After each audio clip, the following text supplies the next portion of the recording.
Hi there, my name is Vince from mrtelephone.co.uk, and in this video today I'm going to be showing you how you can fit these nice F-type snap and seal compression fittings on to coaxial cable. The cable I'm using in this video is Webbro WF100 cable. It's a nice cable, it's pure copper, really good quality. So you're going to have to get yourself one of these little snap and seal compression tools. They're not expensive. If you were doing this full time, you would get an expensive tool, but if you're the DIYer or if you're an electrician who's only doing a few of these a year, then this is absolutely fine.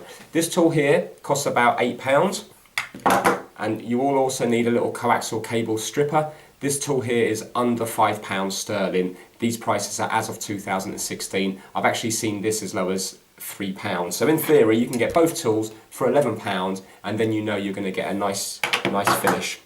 So what we have to do is, we're going to put the cable into the cable stripper. If you have a look on it, it does say 59 and 6. That basically means it's suitable for RG59 cable and RG6 cable. So we're going to be putting it in this side of the cable stripper, because on these ones they do actually pop out, and you can swap them over, but it's in the correct end here. So we're going to be putting it in from this side, because this bit here is kind of the stop where you should be bringing your cable towards. So we're going to put it in like so. Now it doesn't matter if you push it too far through, because in this one I am actually going to cut the central conductor at the end at a nice 45-degree angle, because it's just a little bit better when you're pushing it into your equipment. There's less chance of the central conductor buckling if you put a little point on the end of it. So we put it in like so, and nice and gently just turn it round, roughly about 3.5 times, and you can actually hear the braid cutting as you do that. And what that should do is, it should put 2 cuts on the cable. One cut should go right the way through to the central conductor, getting rid of all the braiding, the foil, and that's the foam dielectric, and the other cut should just be taking off the outer sheath, the actual black sheath itself, and leaving everything inside intact. So here we go, you can see the 2 cuts, and now if we take that one off, it's taken off everything apart from the central conductor, and if we take off this one here, it's taken off just the actual sheath itself.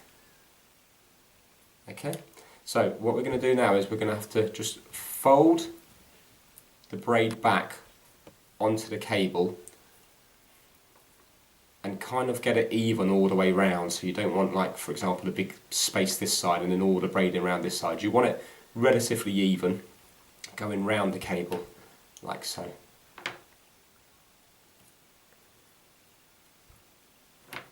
Next thing we have to do is we have to get rid of this foil.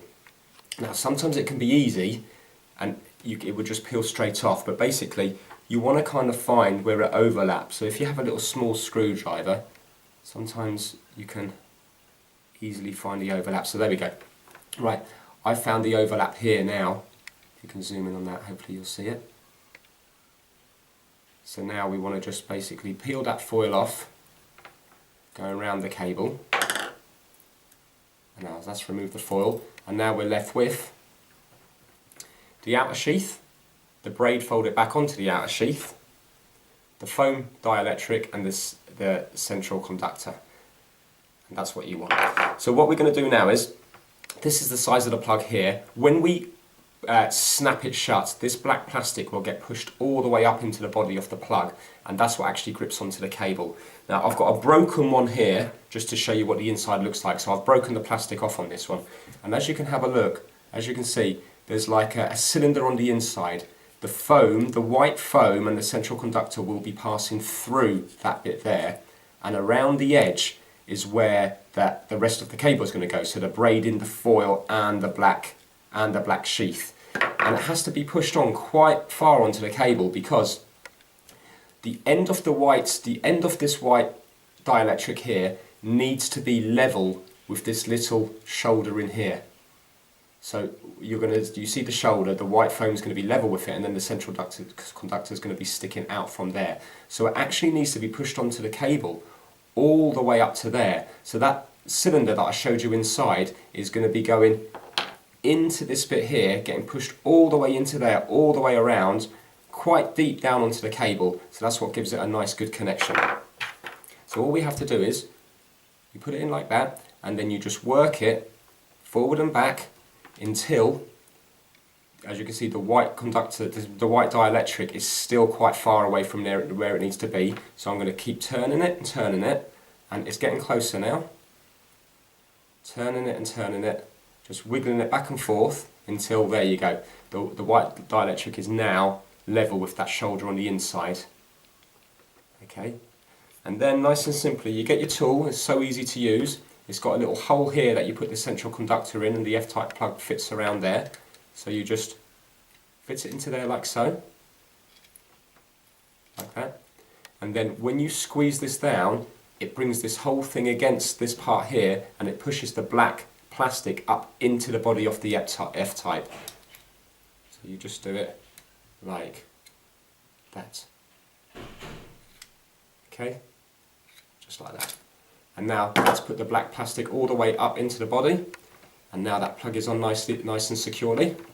And then what we only actually need about 2 or 3 millimeters of this central conductor coming past the body of the F-type.